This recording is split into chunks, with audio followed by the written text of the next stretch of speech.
to the DL Gaming Podcast. I'm Bobby. I'm Nick. I might be moving to Norway, but I guess more on that later. Why is that? Well, I mean, I will say up front here. So we got our first mail package at our mailing address, and you can mail us something too. If you go to our Discord, then you can find out what our mailing address is, and you can mail us whatever you want. We'll open it up on the show, and somebody has mailed us a whole bunch of good stuff, and we're going to talk about it later. But for right now, I'm going to crack open one of these. I think it's like a sparkling cider or carbonated beverage of some sort. I can't understand much of what is on the can. Try to read it, Bobby. Berenston's Brigus, apple and rhabarbra. That's rhubarb and apple. Yeah. Tilsat Maybe. Bob Levin. All right.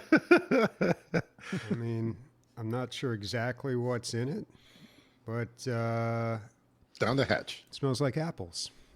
All right. And Christian will not be joining us, unfortunately, this week. He is not feeling too well. So he's going to miss out on talking about Manor Lords, which is, I guess we'll be hearing more from him on that next week. And we'll also be talking about Fallout 76 and Dave the Diver. Nice. I'm surprised that Emilio played Dave the Diver, but hey, it's there. I bought it because I thought Sam was going to love it. And then she just wasn't into playing games that night. She was very like, okay, whatever. And then I was like, well, it's sitting here. I might as well give it a shot. And then it was 3 a.m. But more on that later as well. Yeah, that game will get you. All right, but first we're going to move to the section where we ping things. And I'm going to start it off by saying I got an email about a new beta coming out for Stormgate starting April 30th, so I'm excited to check that out. Now, Stormgate is a game that I keep bringing up from time to time. It's been in development for a long time. It is the RTS game that's aiming to be very competitive, and it looks good. It's supposed to be reminiscent of like the old Warcraft 3 games and like StarCraft, like very, very competitive and a lot of attention to balance and everything. So I signed up for that, and they got some exciting news that I guess they don't want people talking too much about. But I always jump in for the betas, and they're going to be having one that lasts, I think, about a week. So I'll be playing that soon. But I don't know what all I'm going to be able to talk about because I believe some of it they're trying to keep quiet.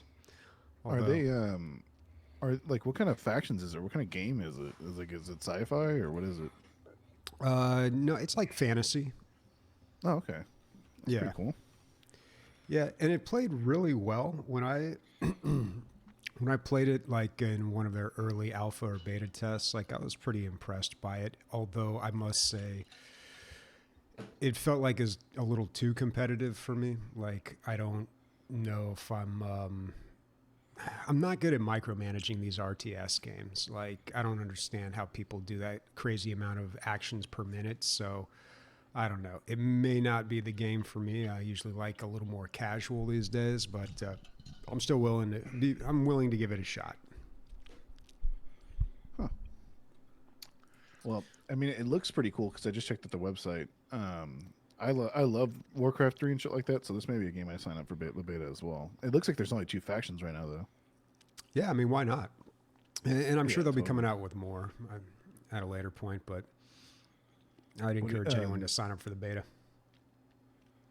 Emilio, what the fuck is a humanless arcade? I was at the bowling alley today. I hadn't bowled in, I don't know, like 10 years. It was fun. Had a good time. It was for Emilio's birthday. And I went to the arcade, and everything in the arcade, there was a weird time in the arcade where there was, like, you go to Dave & Buster's, and it was just like all these old machines that they were trying to keep going because nobody's really making party machines anymore. And then now it's like all new shit. So I think somebody saw that there was a need for this still. And so new arcade games are being made. But, you know, there's no more Street Fighter or anything like that anymore. It's all just like ticket winning type games and Or applications. yeah, or giant like applications on something. or Fruit Ninja. I'm like, what the fuck? what else? There was like three different kinds of shooting games, and they were all pretty good too. There was like a giant Galaga, where you shoot first person. Yeah, you shoot at the things with like a big gun. It was pretty fun. There Weird. was a Halo one, and there was a Walking Dead one. They were all good. But anyway, so from buying your card to there's no cash or tokens or actual tickets. You buy your card from a machine, and then you go play the games, and the tickets are automatically put on the cards. And then when you go to get the turn in the tickets, it's a giant robot like that. It's like a huge, Yeah, vending I don't know, machine. like a huge vending machine. Yeah. And then Hmm. you scan your thing and tells you how many tickets you have, and then you just select what you want. And that's part of the fun too, because you can see the machine like grab whatever you selected and then give it to you or stuff. But yeah, zero human interaction in the whole. I'm sure a lot of you guys have already seen this, but for me, it was the first time. But it was usually there's some like 16-year-old kid behind the counter that gives you the stuffed animal, but now they've taken that out of it too, and it all worked really well. Like there was no problems, uh, other than burning through $100 like in like 30 minutes. Sounds about right for arcades nowadays. Speaking of burning through money, uh, so there has been a fuck ton of drama with Escape from Tarkov, and I didn't know any of it was going on until one of my friends asked me about it. So in Escape from Tarkov, it's quote unquote still in early access, right? And when you buy the game, you can buy it in three versions. There was like the normal version, and it's like $20. There's like an upgraded version, which no one ever buys, and it's like $40. And then there's the EOD version, which is $100. And most people who like shooters who end up playing the game a lot will buy the EOD version. And it's not like a thing where you can buy the smaller version and then pay the difference for the upgraded version. You actually have to just buy it outright, right? Well, the drama that happened this week, starting Tuesday, I believe, was that Battlestate Games, the owners of Escape from Tarkov, decided to announce a new version of the game. And it wasn't a joke. It wasn't like a haha, like Russian April Fools or something. They said it is a $250 version of the game, which is insane for a multiplayer online shooter. And the thing is, the reason why everybody got upset was that they announced that it would not be free for EOD users, and that which is Edge of Darkness, which is that $100 version. They said the new version would not be free to them. They can't pay the difference.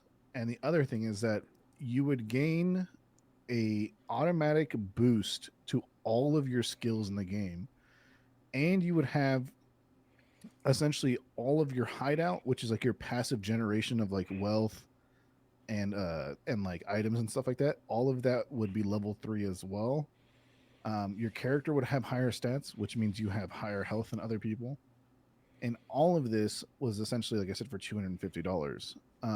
The thing that people really got triggered about that no one really realized until like the second day that everybody was talking about it was that you also got more auction house space. And the reason why this seemed like sus and why people were calling this out, and like, I mean, everybody, there was not a single streamer was like, oh, I'm going to buy that. This is a good addition. Like, this is cool.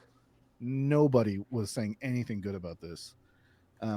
Was the fact that you got more auction house slots. And the reason why that's important is that Escape from Tarkov, since the advent of the auction house, has had a real money trading problem, and it's been super severe. With like real money trading, people would, it's one of the main reasons why people hack in the game. They hack in the game. They'll use codes and scripts to, bring all the expensive loot to them at the beginning of the raid and then leave, and then they just sell that stuff online. Well, with the idea of, hey, you can pay more to not only have an advantage for your character, for your hideout, and for the auction house for $250, it just seems like they were really just making this version just for hackers and real money traders. Mm. After everybody and their mom said something, was calling them out, like Battlestate Games was erasing posts, like previous posts that they posted, modifying their store page to say different shit. Because like when you bought the Edge of Darkness edition, it said that you would get every DLC included into the game for free. Well, they deleted that after they came out with the version that I'm Mm, talking about, which is called the unheard version. Well, Hmm. after so much fucking feedback, they decided to cancel all of it. They're like, we're not releasing the unheard version. The PVE game mode that came with the unheard version, where your progress doesn't wipe and it's co-op only, that is not going to be tied to just that anymore. And so people are like, yay, but this is shady. Like, the fact that they even tried this is fucking stupid. Um, Most people think it's because of the war in Russia, and like the income for video game companies there is not the best. So, yeah. yeah, it was maybe a cash grab. Um, yeah, who knows, Hmm. man? But at least they listened. I mean, Yeah, it you took them a know, week of hate mail and yeah, like death threats and a bunch of other shit. Uh, it was bad. Like, every streamer refused to play Tarkov. Every streamer, like, and these are the people that play the game for like 10 hours a day, 11 hours a day, every day for stream. And they were like, nope, I'm not playing. I'm not playing because of this bullshit. This is the stupidest stuff in the world. It's completely pay to win. So, yeah. Hmm. Damn, but yeah, they listened and they took it down. that's good. Um, I went to Disneyland, and it was probably my favorite trip ever to Disneyland. I went at night for Star Wars After Dark. Sounds sexual, but it is not. It starts at 8 o'clock or 9 o'clock until 1 a.m. And they kick out all the normies with normal tickets at 8 p.m. So from 8 p.m. on, it takes about an hour to get them all out of there. But they're you're dealing with like 1/5 the regular people on in Disneyland, and um, might have been on a little bit of mushrooms, and that was super fun too, because everybody's carrying lightsabers and wheel them around, and everything looks everything looks cooler at night, man. Like the whole thing. I mean, it was awesome. I had such a good time. All the lines were like 5 or 10 minutes um, for everything for the whole park. It's not just the Star Wars area.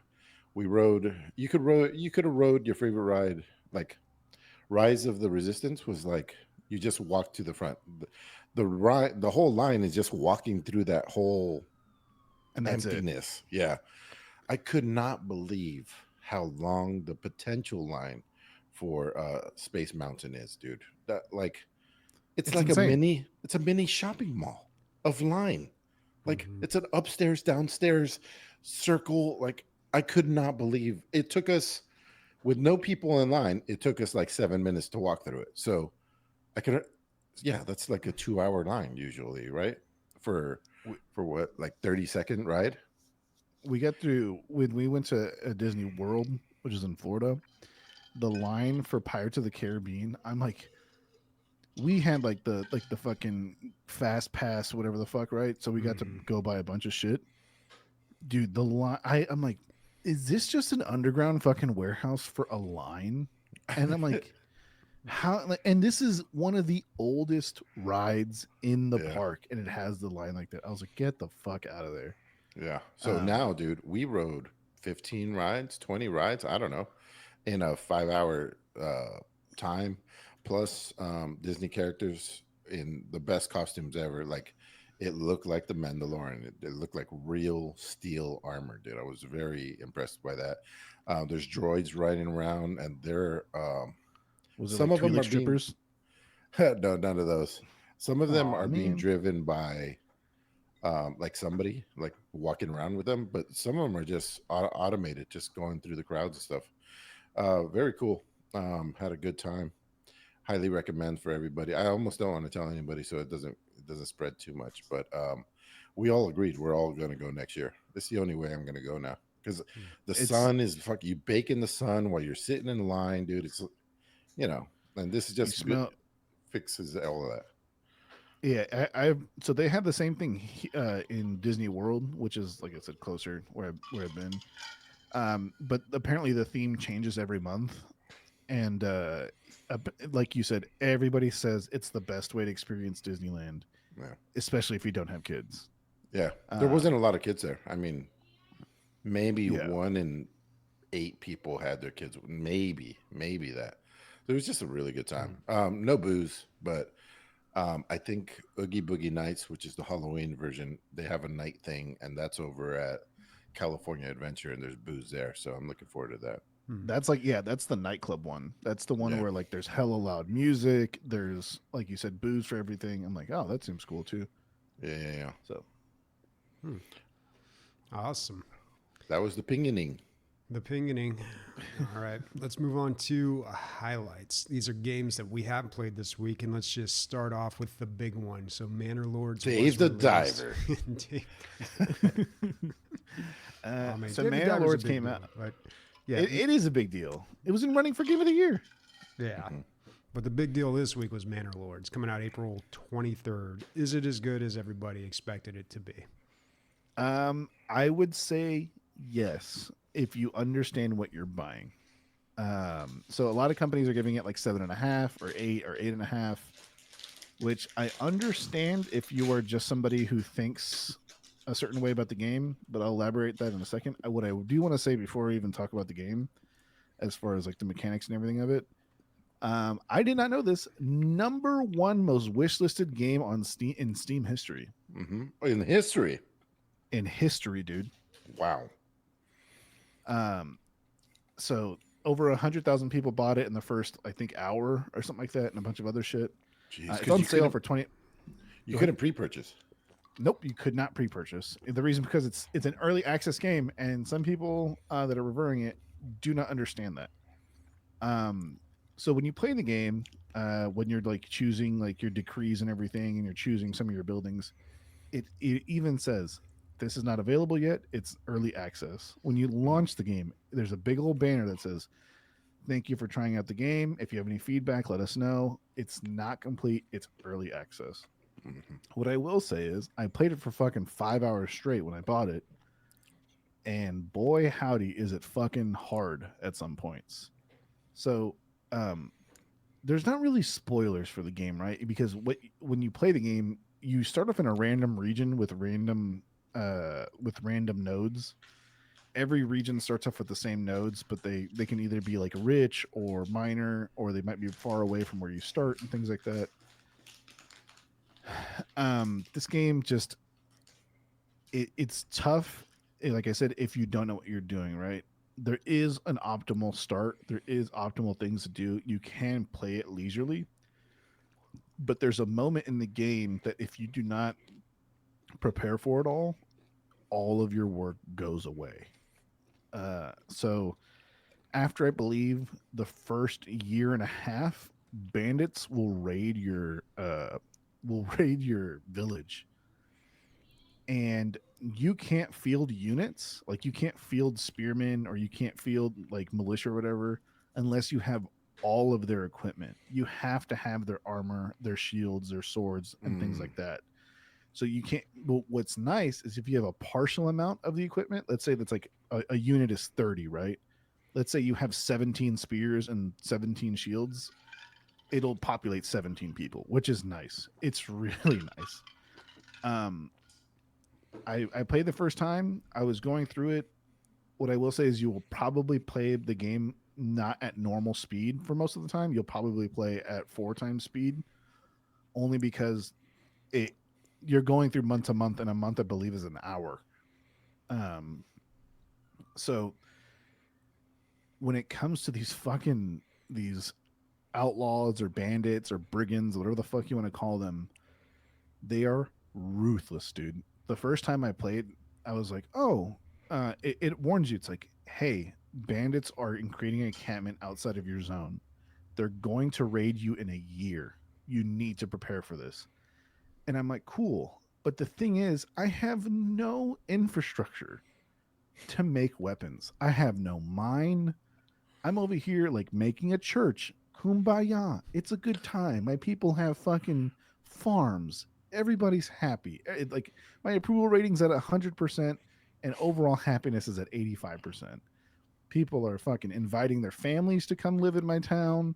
My like growth is super high. It's a great time. And I'm like, oh fuck, these dudes are coming. I set up a mine. I get people to work it.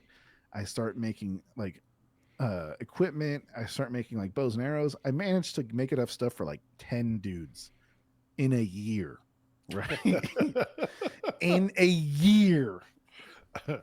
And I was like, well, I hope this is enough. They can't probably send you that much. They send fucking 36 to 48 troops, dude. And my guys got slaughtered. It wasn't even like they were like the brigands were like, oh, these are villagers. And then they beat the shit out of my people.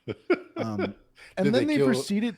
Did they kill just your army, or they kill No. the lament? After slitting my army's throats in front of everybody while they watched from their homes, they proceeded to burn every building down.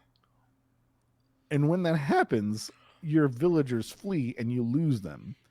And I'm like trying to panic to like make more units, but the thing is, like, my mind's on fire. The people I've been working it are on fire. Like, I'm like, oh, I've lost. There is no coming back from this. Like, this is the worst situation. So I started a new save, and then I try a game again, and I fail again. I make like 35 troops, and they come out with like 46. I fucking die again. Jeez. I'm like, bro, and this is not a little amount of time. This is legitimately like 3 to 4 hours to get to this point, and it happens there's no avoiding it. And so is I'm there like, something that you are doing wrong? Because I feel like whenever this happens to me, it's like I'm missing something. Yeah, can you pay exactly your what neighbors? It is. Can you pay your neighbors to defend you? You can, you can't. So I'll get into the nitty gritty of the game mechanics right about now. All right. So the hardest thing you can do in the beginning of the game is generate wealth. It's the hardest thing you can do, because all your people are trying to do is just fucking survive. They're not trying to. They're not trying to make money. They're trying to kill deer to fucking be able to eat that night. They're trying to chop firewood so they can keep themselves warm. Surplus is not what they're looking for. It's just baseline. Exactly. And this game is so dynamic. Every little piece of it requires another thing, right? So like all your people require food, obviously. There in the beginning, there's 3 ways to get food. You can either hunt, you can gather berries. But the thing is, if those things are far away from where you're starting, you're fucked. Like, you pretty much have to move all of your people to that area. And you really can't just be like, okay, you go work all the way in the fucking corner of this area while the town's super far away, and then you guys just drag the berries all the way over here. That's not how it works. You can do that, but everything is in real time. Like, your people have to pick the berries, and not only pick them, but pick them enough that they can bring them back in town, and there's enough to feed everybody, or there's enough to set up a market stall. Once you do that, like, you set up a lumber camp, and the lumber camp, everything fucking costs lumber to build, right? It's all so dynamic. Now, the thing is that I did not understand, and I did not realize until my 3rd playthrough, is that you need to have your people living where they work or next to where they work. So before, I was doing what I was saying before, like 5 seconds ago, where I was sending people out to the mines, and the mines would be like a kilometer away from town. And these people have to go mine and bring all the raw ore back, and it takes forever. And so the mining was super inefficient. This new save, what I've done is I built the mine. I built like 5 houses around the mine. I build a well. I build a market so that the people in like the bigger part of town can go over there and sell stuff to them. I make sure that the people working next to the mine, that 2 of the houses that are there have chickens and grow vegetables. I make it so that they have support. And this time, dude, I amass like 50 something troops, and I absolutely annihilate the fucking. That must have felt so good, dude. Dude, I was like, you fucking, like, when they started fleeing, I'm like, chase them down. So you have outposts, I guess, right? Or your town is a lot more spread out. So yes and no, right? So for like wood chopping, you can pick up like the logging camp, right? Because it's literally just some tents and some dudes with axes. You can't pick up certain things as easy as others. Like the church, you can't pick up churches, you can't pick up houses. So you have to choose where you want your lumber camp to be, and you can be like, okay, this has to last a couple of years, right? Like when my people replant trees, there has to be a rotation that they work around to be able to get wood. The only tip that I'll give people, besides what I've said already, is that you start off with 50 silver. Do whatever you want with 25 of the silver, but the other 25, build another hitching post and buy another ox. Because to build anything, to move anything heavy, you have to have an ox. And it's fucking awful when you have like 90 people and there's one ox and people are like, my house needs to be finished fucking being built. This ox is over there taking wood to the mines. Like what the fuck is this? And so that's the ultimate suggestion, is build a second hitching post or a stable and buy another ox. I read Guns, Germs, and Steel, and it's kind of talking about like why some civilizations flourished and became first world countries, and the other ones kind of just stayed stagnant. And he was spending a lot of time with people in the New Guinea and stuff, and he was talking to the chief, and the chief was walking him around, and he's like, "This guy's as intelligent, if not more intelligent than me. Like, why don't they have airplanes?" You know, so that was the thought of his the thesis of his book. Like, I don't understand. This guy's clearly super intelligent.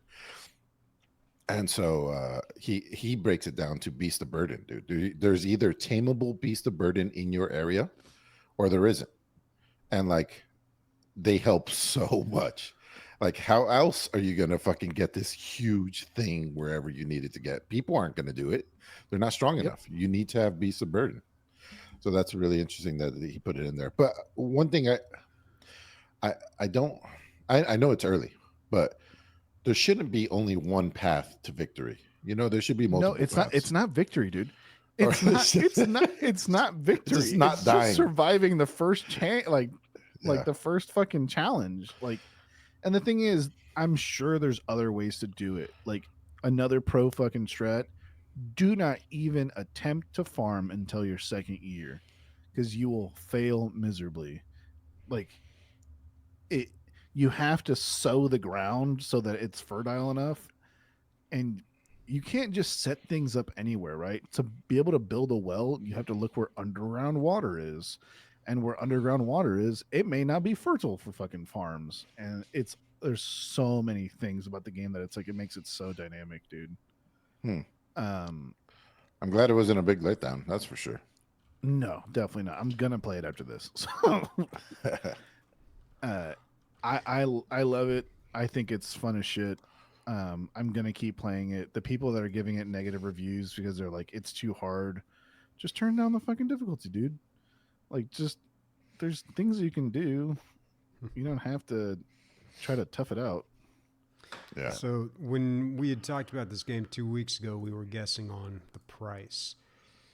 And Correct. let's see who won that bet. So this isn't really fair here. So Nick had guessed $39.99. Emilio had guessed $29.99. And I guessed third, so I didn't really have much of an option here because I felt like it was either going to be 30 or 40 bucks. So I just went ahead and guessed 50, and Christian guessed 60 Canadian. And the actual price of it was $39.99. Now it's on sale for $29.99, but retail price $39.99, which seems about right. So Nick and I both win? Is that how it works? I don't know. I think we usually go by the actual retail price. Oh Jesus! Come on. It's retail. I price. demand the You know the rules. I demand the recount. Well, I think Christian was way off there. 60 Canadian. Well, I don't know. What is 60 Canadian in? It's like 13. $1.50? It's 13 schmeckles. To US, that is if you- $43.94. So that's weird. So another thing I want to bring up really quickly about it. everybody that has been reviewing this game, I shouldn't say everybody, most of the people that have been reviewing this game keep thinking that it's like a real-time strategy game and things like that. It's not. The combat is like 1/5 the fucking part of the game. The other parts are just trying to survive or just trying to make sure that your people are not unemployed so they don't accidentally burn down the fucking town, like shit like that. And you're playing on normal, Nick?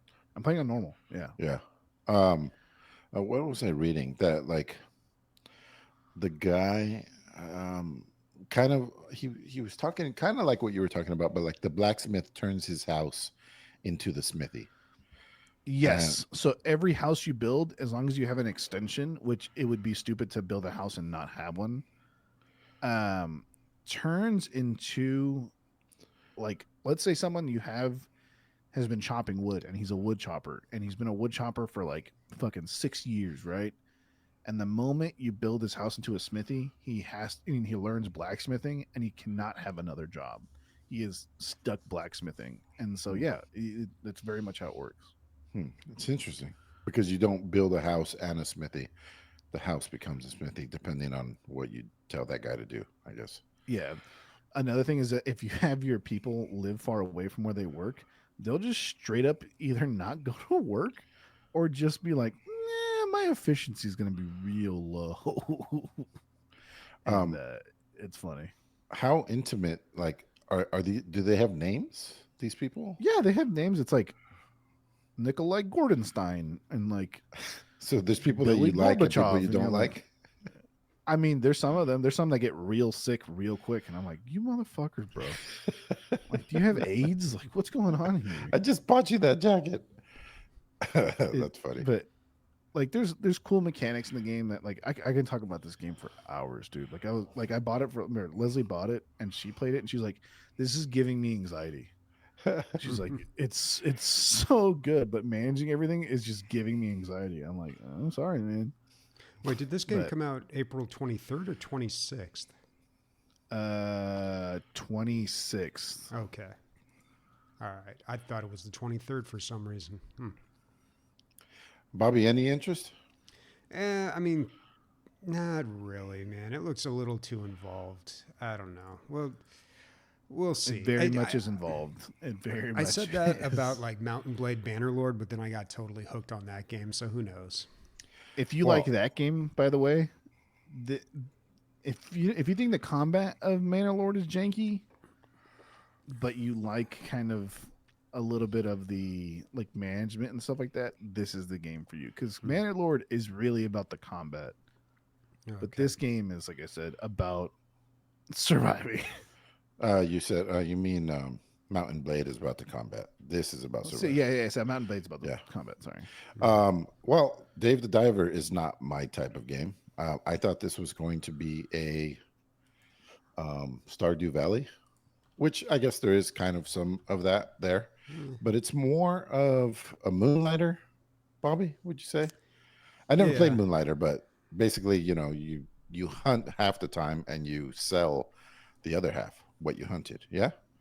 Yeah, and there's a genre or a word for those types of games. I think they're like shopkeep games or something like that. But they've existed long before Moonlighter, apparently.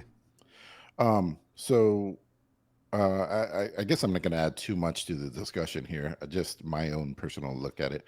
It's super addicting. So my dad had an old like hunting joke. When you're hunting and when somebody's cooking, there's not a whole lot. There's just like a certain amount of tortillas, certain amount of beans. So he would say that like, he'd tell the person that whoever's cooking, he'd be like, hey, I have a little bit too much tortillas. I need more beans for my tortilla. And so he'd get a little more beans, and then he'd finish his tortilla, and then he'd have too many beans and need more tortilla. And so he'd go back to the guy and be like, hey, I need more tortilla because obviously look at my plate. I have too many beans. It's an infinite loop. And then that's how this game is. It's like you hunt and you get all this fish, and then you're like, oh shit, I got to sell this fish. And then you sell the fish and you have gold, and you're like, oh, I got to use this gold so I can hunt more fish. and then it just forever loop until your eyes fucking fall out of your head because yeah, it just complements it. They handshake each other so easily. I don't know how many times I told myself this was the last one, but then something happens during that one. Oh, she needs shark head. Yeah, obviously I can't go to sleep. This lady needs shark head soup. I gotta go get that, you know. So yeah, that was really good. What else? The every character that I meet, I don't think there's any throwaway characters that are just dumb or like boring. They all have their personality, and they all. Oh, geez, Jocko's going crazy out there. Or when they're introduced, they have their personality. And yeah, there's no throwaway characters, is what I would say. Um, every one of them has something interesting about them. And which brings me to the little vignettes or like little cut scenes that the characters have. Like when the chef levels up, like it just does this like 8-bit, low res, great music, little thing, fucking 10-second thing. And it's so good. It's so good. Like the guy who puts your guns together, he's got this thing that he does when he puts a new gun together. I look forward to it because it's just so well done. There was one where which one was it? I think the shark head soup lady. When she ate the shark head soup, she fell in love with the dish, and she like the way that they showed that. I was like, yeah, she fucking loved it. Yeah, take that, bitch. Because she was such a bitch up until then, but you proved her wrong with the shark head soup. Um, yeah, loving it. Might be a dangerous game to play, honestly. I don't know if I already don't get much sleep, and then this on top of it. But yeah, I think I'll be playing it more. And more than anything, I was definitely in a bit of a gaming slump. I couldn't find anything that I was really into, and I feel like this has broken me out of it. I'm not sure. I mean, it's only been one night, but yeah, I fucking love this. Yeah, and the game, what I liked about it is the game does have an end. It doesn't just like infinitely play you from one thing to the next. And there's other parts to it as you get further into it. Like you start farming, you have a fish farm, like you save the fish and you breed the fish in this fish farm. And then you actually get an actual farm where you can grow fruits and vegetables and other stuff. And I don't know, that part of the game I didn't get as much into, but what I did enjoy about it was I think I spent like 40 hours on it, and I was pretty complete in doing a lot of things, but there was an end, and it felt like, okay, I'm not just like being asked to do the same thing over and over again. But I don't know, I didn't do like absolutely everything. I haven't looked into it. Oh, I might put the wrong fucking link. I haven't looked into it, but there is like some other additions or maybe a DLC. Does anybody know about those? Well, they had that DLC with Dredge, and I didn't play that and wasn't even quite sure how to like activate that because I believe it was free. Yeah, Dredge Content Pack is free. But I think there's a way in the game where you have to activate it.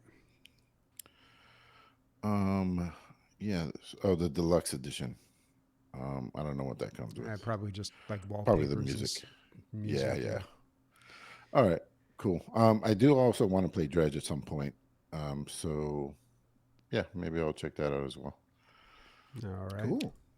So I finished Fallout this week. Finished the first season. We can talk spoilers if we want. Just I haven't seen the last two episodes. Okay, but they so did no get renewed for spoilers. season 2. Yeah, It Yeah. did get renewed. it did get renewed officially. It had to have, man. Like, yeah, I think it did fairly well. And I will say the last episode, I think they did a really good job with setting things up, answering questions. I think my main grievance, I think that show lost ruined TV for me because that was when they just went overboard with just mystery, questions, questions, and then didn't answer things.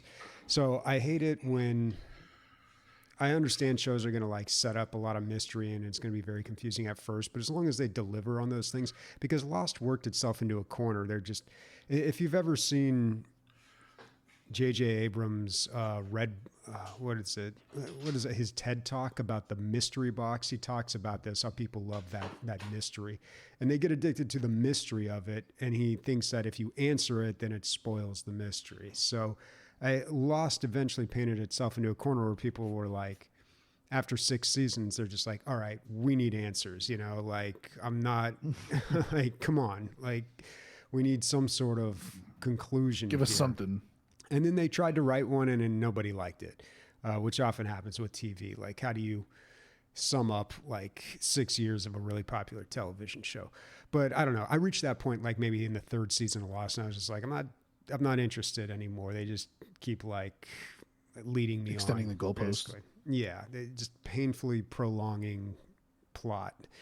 But and I always feel that way a little bit when I watch a new show, and I felt that way when I was watching Fallout. And the end of the season, I felt like they wrapped things up, and I think I was satisfied with it. I had my doubts like a little into the season, especially with certain episodes, but overall, I think it was great. And because of that, I feel like I'm fully invested in the Fallout universe right now. I'm very interested in it, just like the lore of it, I suppose, even though I haven't played many of the games. Fallout 3, finished it, don't remember much about it. So I played Fallout 76 this week, and that's a game that I've talked a lot of shit about, but I've never played. So I probably owe it at least I owe it to the game just to at least play it so I can give it an honest review. And I will say this. So Fallout 76, it's just like a crafting survival game, I suppose. And it's with a lot of quests. But to its credit, you don't have to chop down a bunch of trees. I went up to a tree and I started hacking at it with a machete and no wood came out. So I was like, you know what? I respect that. That's a good move. All right. But I will say this on the negative side, the graphics are absolutely horrible. Like they're really bad. Like they're not only the graphics look bad, but in motion, they feel bad. They just, they don't look right when I'm moving around and it feels janky, I guess is the word I'll use to describe it. And I felt like there was something wrong with my video settings or something I had misconfigured because it just didn't feel right. And there's lots of crafting survival games out there, and a lot of them are pretty low quality. But after playing Enshrouded recently and then coming to this, I was just like, it doesn't feel good. I mean, Enshrouded does not look good. It looks worse than Enshrouded? Yeah, it looks worse than Enshrouded, and it just doesn't feel as good. Like, I don't know. I tried adjusting my mouse sensitivity. Everything just felt wonky and weird to me. But I don't know. Maybe I just need to fire up my NVIDIA GeForce and have that set the settings for me and see if it improves it any. But I did like first of all, I played this by myself. So if anyone out there wants to play some Fallout 76, let me know. I'd love to get the multiplayer co-op experience. I grouped up with some random strangers just because you get like an XP bonus. But I didn't really do anything with them. I started messing around, building my place, building my encampment. I mean, it was your typical crafting survival stuff. What I liked about it was that it was set in the Fallout universe because I'm so like into this. I'm looking around the map and I'm seeing like, ooh, the Mothman Museum. And that was the deck that I really enjoyed when Emilio and I were playing Magic and I was playing the Fallout one. The Mothman deck, I thought that one was I really liked the way it played. I liked its whole theme. And then I started thinking, I wonder if the Mothman's going to show up in the Fallout TV show. Wouldn't that be cool? Like, I'm into it now. So, like, I'm hooked in the universe. So that's, I think, doing a lot of the legwork for Fallout 76. And on top of that, the game's been out for a while, and a lot of people who've been playing it since the beginning say it's come a long way. It's a lot better. So I think... I was about to ask, do you think, like, from what we've seen before and what it is now, do you think that it's made any progress? Like, well, I didn't see it before. This is the first time I've ever played the game. Oh, so you talk about bad graphics, dude. That shit was awful before. So, and functionally, it was also terrible. And and I think that just may be a Fallout thing because when I played 3, I don't remember thinking about that. But then when I played Fallout New Vegas, I was like, this game looks terrible and it feels terrible and janky. I remember when I was running. Yeah, that's Fallout. So maybe that's just a Fallout thing. But Yeah, so I don't know. Maybe I just didn't really notice it so much with 3. Maybe I spent all my time in the VAT system. Did you? I think I asked you this last week, dude. But did you finish 3? Yeah, Okay. but it was so long ago, I don't really remember it. So I kind of wanted to check out 4, but I don't know. So, you want to talk about some drama with 4 right now, by the way. So you guys remember that thing I was talking about called Fallout London? Like the biggest mod ever that's supposed to be essentially add a whole nother game to it. So the Fallout 4 next gen update came out for everybody. And 18 gigs, right? Something 18 like gigs. that? Yeah. Not And only that, breaks the game. completely breaks modded saves. Yeah. And I was like, ooh. And the Fallout London team was like, they have completely ruined our project. We cannot come back from this. Like, this is the amounts of things that are in this game that comply with the base game the way it was is what made it run. And there is no pivoting. Like, and I was like, oh no, they've completely destroyed Fallout London. And yeah, apparently it does nothing for PC players. Like, it does absolutely nothing for graphics. Yeah. Which is That's the worst absolutely part. nothing for mechanics. There's all It's these only negatives, and then it doesn't even do what it was supposed to do. Exactly. Which is make and it prettier.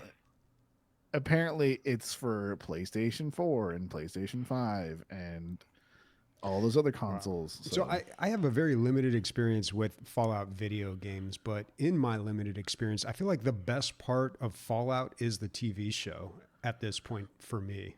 Like I don't know how you guys feel about that. I think a heavily modded Fallout 4 is like a very good game, but the mods don't work right now, right, Nick? Yeah, it's like Well, 80% of the mods are fucking broken, dude. I mean, you can run the game as administrator and run an earlier version, can't you? I don't know, to be honest. I do not know at all. Shit. I'm sure there's a workaround. Somebody's going to come up with a workaround. You must be able to get like a cracked copy of an old version. I'm sure that's possible. I'm pretty sure there's probably going to be a mod to like rewind the update or something. Like, but like it is catastrophically bad if you play modded. Sounds like the update needs an update. Yeah, for sure. Got to patch the patch. All right. So yeah, maybe once everybody is finished the season, I don't think Christian's done with it yet, but then we can have our spoiler discussion. Yeah. Sure. I'm definitely gonna watch. Oh, I won't be on next week. I'll be in California, so talk about it without me. All right. Let's move on to On the Radar. So games that have come to our attention. So Slice and Dice, Bobby, is this the game you played, or is it just so similar? No, okay. This is a similar one, but not the one I played. Okay. So Slice and Dice is a dice-based dungeon crawler where you have 5 characters. Each character has a die, and you roll all the die at the same times. And then what they do for that round is based on what you roll for that character. And so, but the order you do it in and what you attack is up to you. So you might have a healer, but you won't heal every time with it because you won't always roll heal. So you have to come up with something else to do with that character when another symbol comes up. So the game touts itself as a mini puzzle. Every round is a mini puzzle. It's overwhelmingly positive with 1,000 reviews. It's 97% approval. What else does it say? Okay, so I thought this was very clever. So at the end of a round or after a combat, you either level up a hero or gain an item. And I think it's up to you. So what's more important? Grab this sword or make one of your guys go up. So you're either picking XP or loot. I think that's a very interesting way and to do things, and that I haven't quite seen before. It says it has ridiculous combos. So that, I'm all about synergies, especially in roguelikes. So I think I'm going to buy this game. It's $9. It has 128 classes, but then after that it says something like, it says 900 in parentheses. It says 900 plus, which probably means like you can probably multi-class them, but I don't know. I don't know what they mean by that. I guess this will be on my highlights next week, and I can talk more about it. But the graphics are bad, and the sound is really bad. But it's got great reviews, and it's $9, so I'm going to give it a shot. Also, Kingdom Come Deliverance 2 uh, is has been announced. It's Peggy coming out 18. this year, and I watched this whole. I I think I started playing the first one, and it had a lot going for it. Like it really felt like a lived-in world and stuff. That game uh, is at an 82, and it sold 100,000 copies on Steam. And this thing you watch that I linked here, there's a lot of production behind it. I mean, they went out to the city that it's built after. They have live actors there. They have the devs there. They switch back between uh, live shots and live action shots and from the game, and just like there's a lot of production going on in there. And the guy talks about it. He goes, "I remember doing a video like this 12 years ago, and there was 12 of us, and we turned out that game. Now there's 250 of us, and we have a lot more resources. So this is going to be um, one of the best games that we could possibly make." And uh, yeah, they seem to be very, very proud and passionate about their project, and it shows. And it's probably too big of a game for me at this point. I never finished Deliverance. I think I played it for like 2 or 3 days, but I mean, it's all there. Like everything medieval is there in that game, um, as a single person. Not you don't become like a manor lord or a king, or maybe you become king. I don't know, but yeah, you can basically do whatever you want. Get drunk, open world, do whatever you want to That's the open world to you, getting do. Yeah, drunk, yeah. throw shit Um, on houses, and then literally. it comes out this year some point. So I think people are looking forward to this. I was reading one of the comments said, with 12 people and limited resources, they made my favorite game of all time. I can't wait to see what they do with their new resources. So I didn't yeah, play the first one because of the fact that it was like so complicated, and like the other thing is that there was a WoW expansion that came at the same time, yeah, and so I think I'm probably going to play the second one, especially if it doesn't expand on the story, right? yeah. So Well, I don't know. I think you're a whole new guy. yeah, that's what I'm saying. Yeah. So yeah, sweet. Tales So of the yeah, Shire. yeah. So Tales of the Shire got its trailer this month, and it kind of showed off the game. People are excited about it, but the graphics seem kind of poo poo. Yeah, they do. So the animations, man. And people think it's because of the fact that it's on Switch. Mm. So unless they come out with like a specific update or something for PC, I don't think we're gonna see any kind of big difference in graphics. But who knows? We don't know. They might be just be showing the worst graphics because that's what people expect at the lowest bar. Nobody But ever does that, dude. But yeah, we'll see. I am not. I'm not holding my breath, to say Yeah. the least. I did like the whole thing where like it was like doom and darkness come across the land, but that's not what this game is about. This is about when the good times, basically, when you know, oh, Yeah, there's booze and fucking farming and everything's going good. it's for those who don't know, the game has been being talked about for like over a year. It is the game's out of a studio called Weta Workshop, or Veta Workshop if you're Norwegian. Um, they make a lot of props for movies and shows, and this is their first actual video game. They make props for Lord of the Rings. They make props for The Walking Dead. They make props for fucking everything you can think of that's really nerdy and cool, like Star Trek and shit. Um, and so people are like, well, if these guys put this much fucking dedication to their stuff, like in real life, they're definitely going to put enough that dedication into a game. So people are excited about it. So is this Leslie's like like, a well, like Animal Crossing? Is that the type of game? exactly. Okay. It's like an Animal Crossing. Apparently, there's a smidge of combat.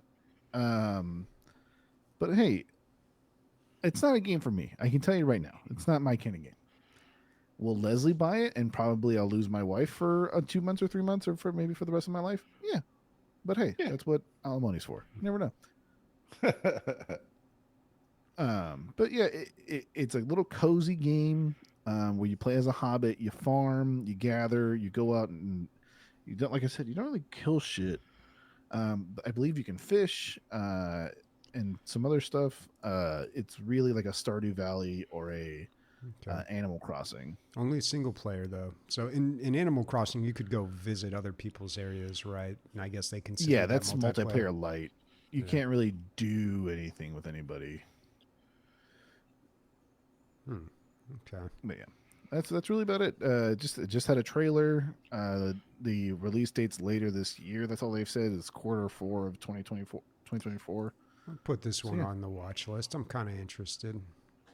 I'd be more interested if it had a multiplayer aspect to it, but it still sounds good. Bobby, Leslie you bought get- Manor. Sorry, go ahead. No, you go ahead. Bobby, are you gaming tonight? Maybe for a little bit. I might have a little bit of time. I might download some Fallout for you. All right. Yeah, get some Fallout going tonight. Yeah. All right. So, I think that's about it for On the Radar.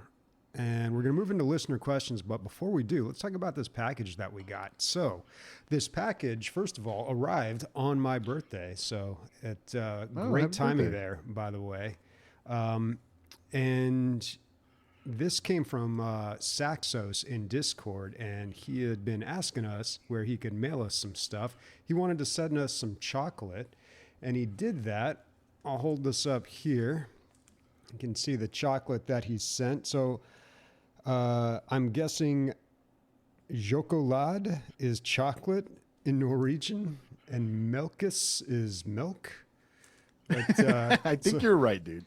I'm gonna, and then there's also this one here, but he also sent us some other stuff. So he sent some drinks, a Norwegian energy drink that looked like a battery. I drank that yesterday in the morning so I could wear off. That was What a the great first idea, time. by the way.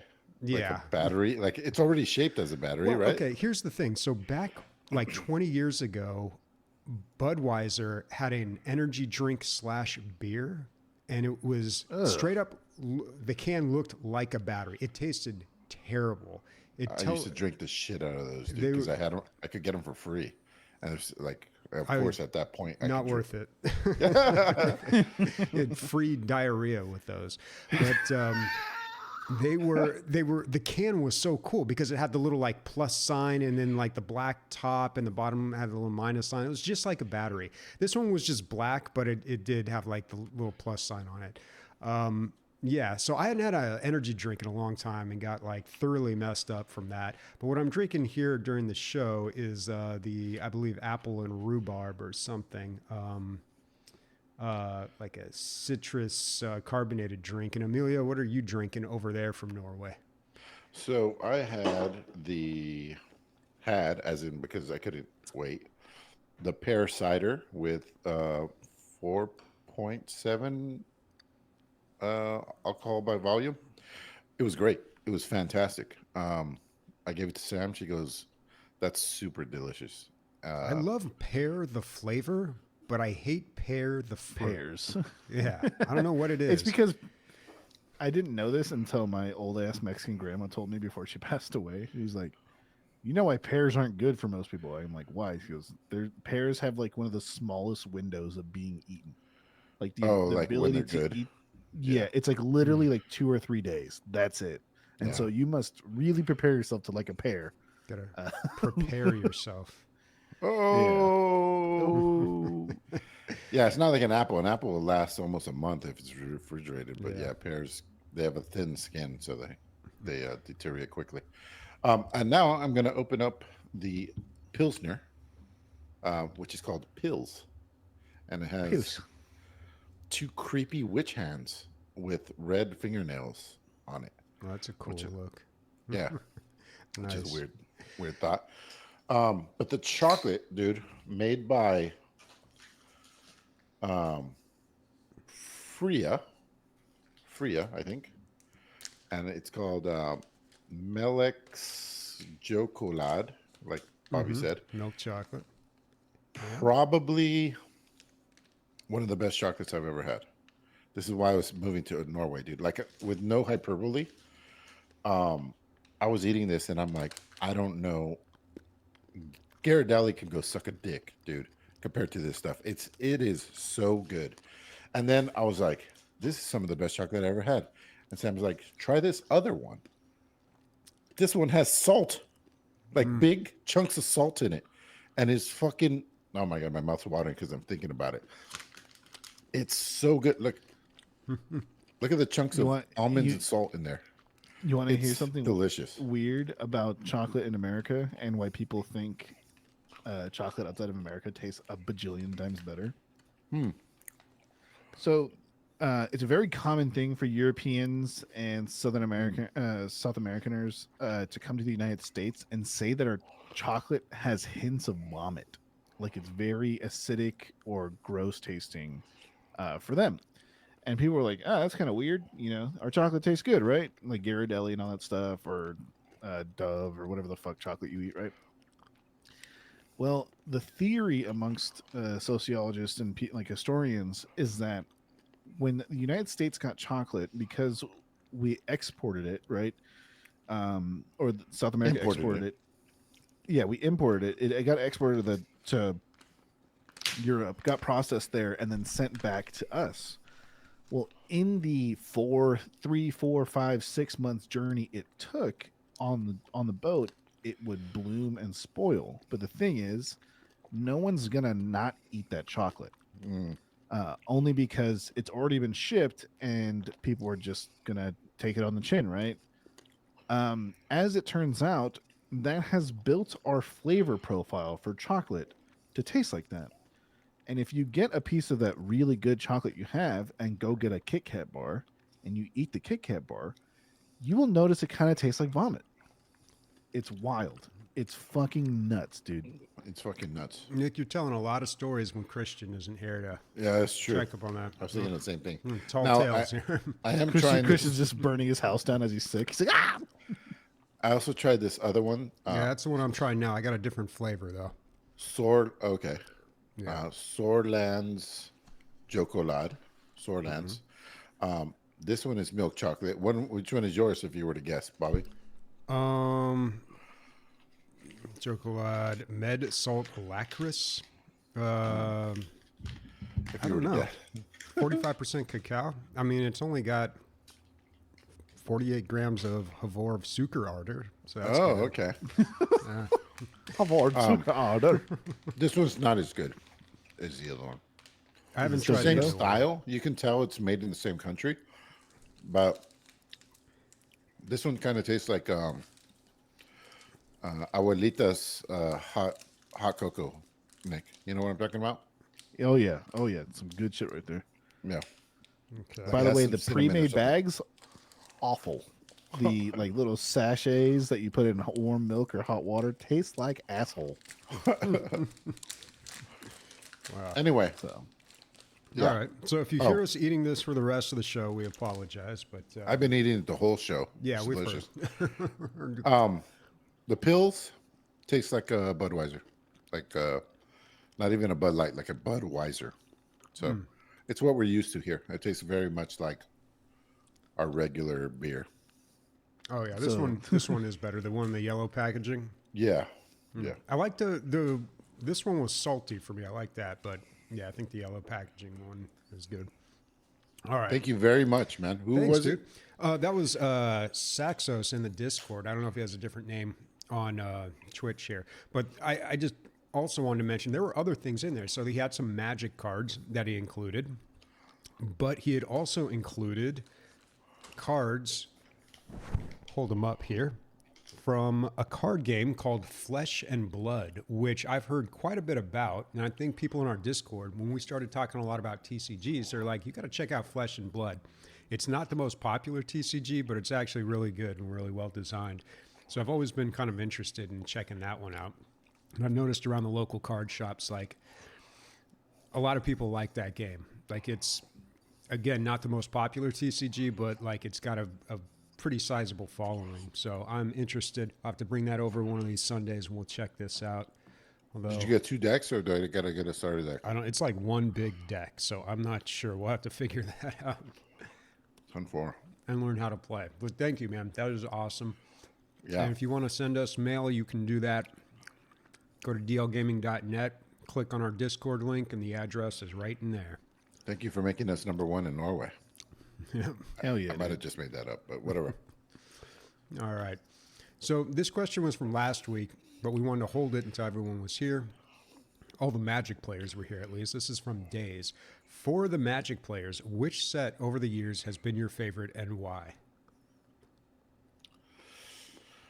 I'm gonna say a couple of standouts. I thought Kamigawa, this new Kamigawa, was very cool because it started to expand out of fantasy. It brought in mechs, and it's like, why not? If we really are making armies out of the best warriors of any universe or dimension, why some of them are going to be more advanced, like some are going to be further in the future or whatever it is. So You know what's funny is Go you ahead. mentioned that, right? Everything runs off of magic. Yeah. And then the other thing is that when it comes to like the mechs and all that stuff, is that they're all technically kind of alive. And The so mechs. yeah, it's all like it's fantasy, but it's cyberpunk fantasy. It's Yeah, really which cool. I mean, I like that they cracked the door open for not just Dungeons and Dragons forever. You know what I mean? Mhm. Oh, plus the lands. The lands are gorgeous. I already talked about John hanging the lands on his wall. They're the best lands ever, in my opinion. And since then, they've only been they're really Have you going seen crazy the new with them. Thunder Junctions forest, dude? Not the forest, but I saw the mountain, and it looks sick, man. Yeah. The forest is a bunch of cactus, and it makes the 4 symbol. And they're like, "This is the greatest land of all time. How do you not like this?" um, yeah. So I wouldn't say it was my favorite set because I played it, but you know, uh, every time a new set comes out, the most of the time the new mechanics are just reimagining of old mechanics, right? Nick? Not the new one, the newest one. That shit is Which one are you talking brand about? new. Not saddling. Which one It's are you called talking crime. about? Okay. What is crime? Yeah, crime is when a crime is whenever you target an opponent's anything, their graveyard, the opponent, the planeswalker creature countering a spell. It's called That's committing a crime. Committing Okay. a crime. And there's so the thing is about crime cards is their activatables only happen once per turn. And the other thing is that there's crime, what they call crime lands, or some people call them crime lands. They hit your opponent for 1 damage when you play them. Oh yeah, I've seen them. Yeah. Yeah. So, but other than that, I think this whatever set came out with slivers, I'm a huge fan of slivers. But That's like really, 20 years ago. dude, I was there. Boots on the ground, dude.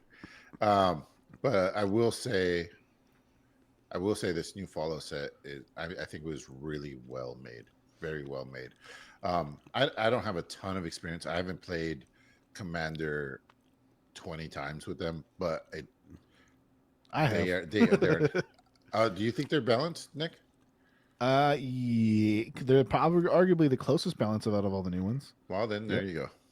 Yeah, I think it was really well done because they learned from their mistakes, right? Because they made sets before, and I think the Lord of the Rings sets only had so many original cards, and all the other ones were reprints of existing Magic cards. And on this one, a lot of cards are just that set only. So I thought it was really done. So I'm gonna go with the Fallout. For long answer to say Fallout. What about you, Bobby? I got a I don't quick know. answer, but I've been playing Magic long enough to answer this. oh, okay. For me, it's in the last 15 years or 10 years, whatever you want to call it. I'm gonna say which is like modern, right? That's what they call modern. Khans of Tarkir. It's what got me back into Magic the Gathering when I heard that there was a set that features all 3 colors. and then you combine red, blue, and green. And I was like, that sounds cool. And so I got playing back into playing Magic. It's got some of the most wackiest fucking cards as far as like powers go. There's so many cards in that set that were banned because they were so strong. As far as like least favorite set, I'm gonna say, even though it's not the question, I'm gonna say Kaladesh, uh, only because I like the aesthetic. It's India in Magic, and everything's like living metal, and so everything's really ornate and pretty.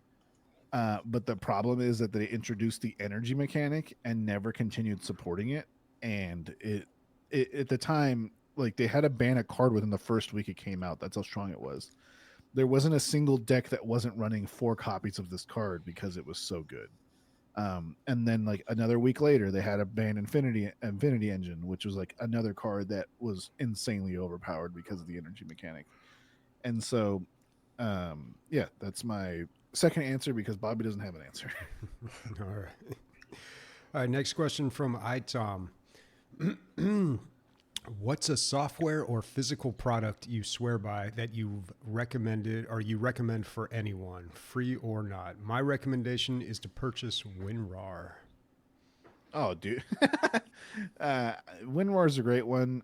If you were having hard drive troubles, there's a hard drive manager that I use, and I can't remember the name of it. I'll figure that out in a second, and I'll mention it. But what about you, Bobby? Software? I don't know. What do I even use on my computer?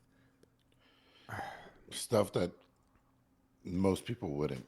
I'd I have to think, look Bobby. on my work computer to see what I really use, like what a good tool is. I'll tell you one that I don't know. Not everyone has a use for this, but I've started using Remote Desktop Manager, the the free version, and I actually put in the time to get all the machines that I wrote remote into and all my credentials set up and to get all the settings dialed in. And it's super nice. It's password protected. What I really need to do is get a proper password manager, but I do not use WinRAR though. Back in the day, yes, but I made the jump to 7-zip and I do not regret it. Oh, nice. The software I was talking about is called Winderstat. It lets you visually see all your hard drive and everything like that. As for why is 7-zip good? It's free, and Oh, okay. it also it works really well with when I compress files on a Mac into an archive. For some reason, Windows has trouble opening that up. I don't know if WinRAR opens those up. I think WinZip has a problem with it, but I don't know. I don't know. 7-zip is free, so I've just switched to that. Just a little update. So Winderstat was the one I used to use. I use WizTree now because it's literally like 10 times faster. Yeah. All right. Next question from Burn Division. What monitors do you have? Oh God, the fucking. Have you guys seen the jokes about monitor names and monitor suggestions and things like that? How it's like, how do companies name their monitors anymore? And they just wipe their face against the keyboard because it's like L5722813B. You're like, what the fuck? That's how TVs are too, man. When I was going to talk about my TV that I bought on the podcast, I was like, "Oh, geez, what? It's a what? Like, makes no sense, dude." My TV literally has Right back. 75 in its name, but it's a 85 in its name, but it's a 75-inch TV. It's so fucking stupid. And yeah, I double check that. It is. It's super dumb. Bobby, as far as like the software, you're the one who told me about this, and I can't think of the name of it. It's how you stream movies from your PC to your TV. Oh, Plex. Yeah, Plex is great. Yeah, Plex is great. There's a paid version that I have. I got the lifetime subscription, but someone told me they bought that like years and years ago, and then a new version came out, and they said, "Oh yeah, that doesn't get the lifetime subscription doesn't apply to that one." So it's like, what's the point? But if you're looking for a free alternative, Jellyfin is getting real popular with a lot of people. What I liked about What I liked about Plex is for $5 a month, I think you can also stream to your phone You can just buy through. the app on the phone for like $5. That's what I did. Maybe that's what I was thinking about. Yeah. But yeah, I mean, you that can is just part of access your the, house. yeah, I think that is part of one of the subscriptions that they have, but you can also just buy the app. Got it. Um, but yeah, Yeah. that's a good one Plex is for great. so that you can watch your totally legally obtained media on your TV and cell phone. So Yep. don't forget about those. Well, now what were we talking about now? Oh, What kind of monitors. monitors do you have? I have an Acer Predator X35. I've had Their that one for ultra a wide. while too. Yeah, it's been a while, man. I have no problems with it. I love this monitor. Um, I paid, I don't know, like 2 grand for it, something like that. And like a year later, it was a grand, but whatever. I got a whole year out of it that other people didn't. I love this monitor. There's nothing. I have no complaints. It's got USB ports in it, which is really nice, so that you don't have to plug everything into your PC if you don't have that many slots. I do, but sometimes, like for the mouse, it's just better to plug it into the monitor Yeah. I and do the the same. keyboard. My mouse and keyboard get plugged into the monitor, but if Yeah, the monitor's not turned on, the mouse and keyboard don't work, which you think wouldn't really be a problem, but sometimes it is for me. I can't. I can't imagine a world where that would be a problem, but you live in a different world than I do, Bob. That's true. Well, the reason I bought my monitor, so I've got an Asus. I don't know the model number. Who cares? But I got the Asus monitor that has the KVM in it. So I got this because I often do a lot of editing on a MacBook. So I wanted to hook up the MacBook via USB C to the monitor, and then I wanted to use my keyboard and mouse on my PC sometimes and then on my MacBook sometimes. And I'm able to do that, but usually in a KVM, you just flip a switch or press a button and it switches over. Not the case here. I have to go into the menus, into the OSD, the on screen display, and like arrow around a bunch of sub menus and switch it to use, or so the keyboard and mouse works on the MacBook. Then I have to go back into the on screen display and flip through a bunch of menus to switch the video signal. So it's really cumbersome. I've gotten used to it. I could do it like blindfolded now, like pretty quickly, but it's not. When they advertise a KVM, I'm just like, no, that's not a KVM, dude. That's so far from it. So recently, I was watching.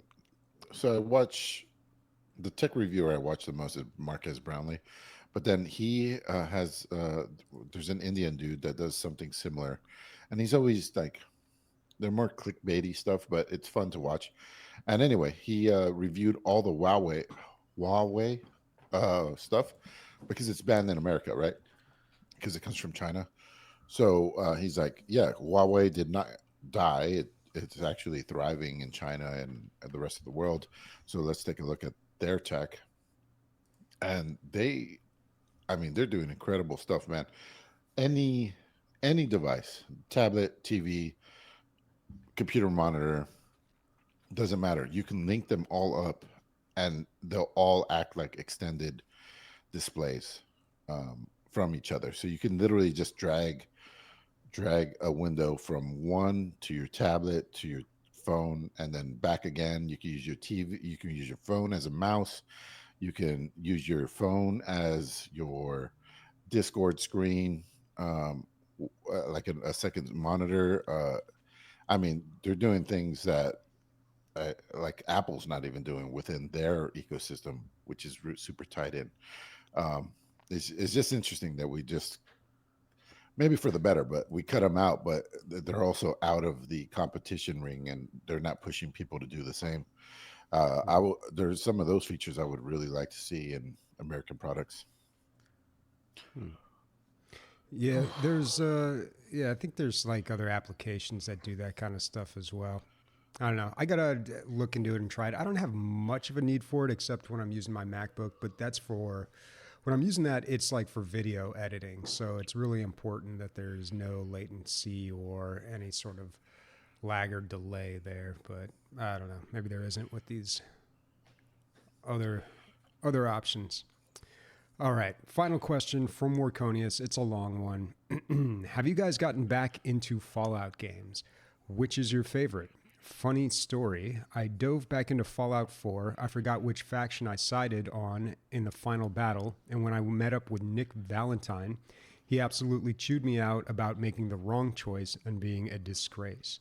After all that, I asked him if he wanted to partner up and go to Far Harbor. Nick's response, yes, absolutely, I'd love to. Bethesda games can be unintentionally hilarious. I've been thinking about going back to Fallout 4. I mean, but I don't think I've ever not thought about it. It's just more intense now. This might be a retirement game for me, you know? I did see something about a Fallout 5 being sooner than we thought, and I could totally see the demand is there. People are, you know, scrounging for any kind of Fallout stuff. But Yeah. we unfortunately right now we have an Elder Scrolls coming down the pike, not a Fallout.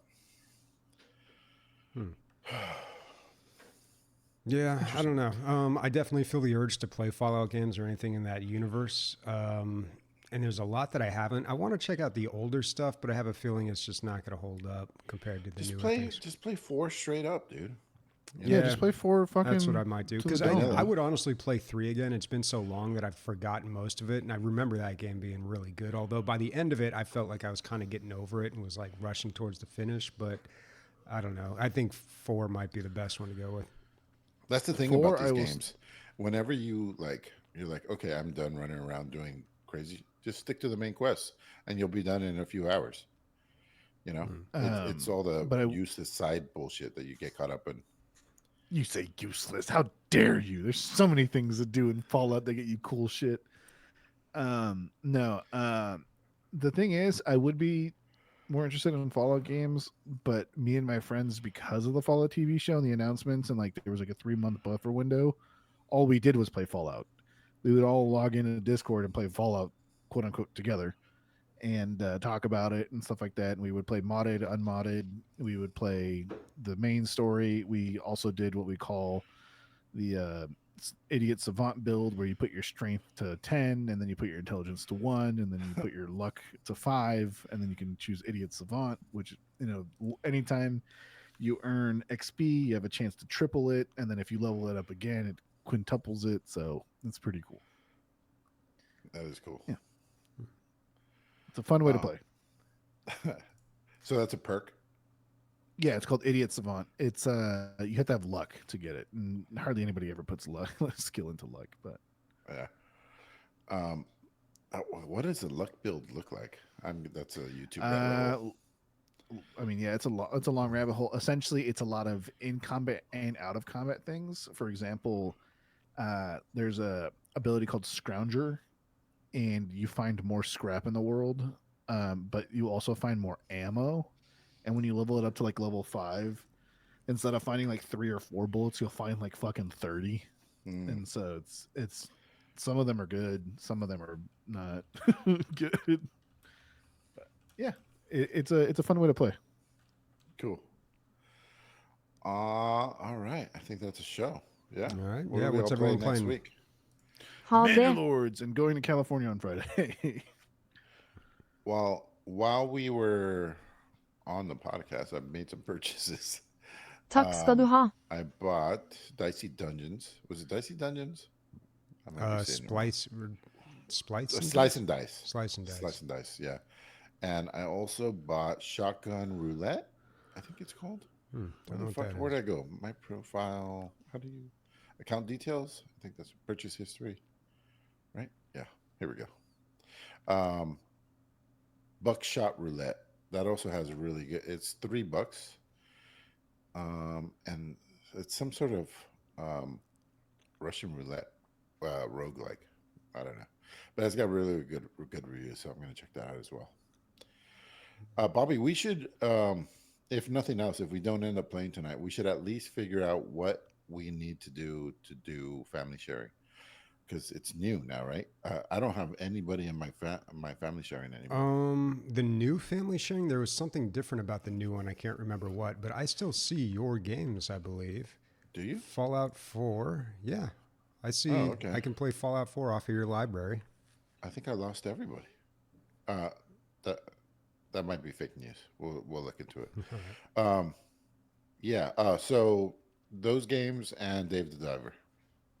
Nick, oh, we know where you're gonna be. Manor Lords in Yep. California. Do you have a Steam Deck? Me? No. So what dates are you gonna be over there, dude? In San Jose? From the 3rd to the 14th. 3rd to the Takk skal du 14th. ha. If I was gonna go for a weekend, the best time would be like the 4th to the 5th. The 14th. No, I'm gonna be in Dublin during that time. But the 11th and 12th, my mom's throwing a birthday party, and it's also Mother's Day, so you can visit your mom for that. Yeah. All right, I might do that. All right, cool. And Bobby? Yep. Oh, what am I playing? Probably Yeah. Fallout 4. Yeah, I like it. Fury Cap. Yep. Do you have all the DLC or no? No, I don't. No. You should get it all for like $2. They add a lot to the game and fix a lot of things as well. Fallout 4. I didn't know they had DLC. It has 4, I think. Oh, yeah, they do. All right. Speaking for absent Chris, Nick, Bobby, and myself, Fallout titties. Shriveled up, old, fucking nuclear Fallout tits. Bye, everybody.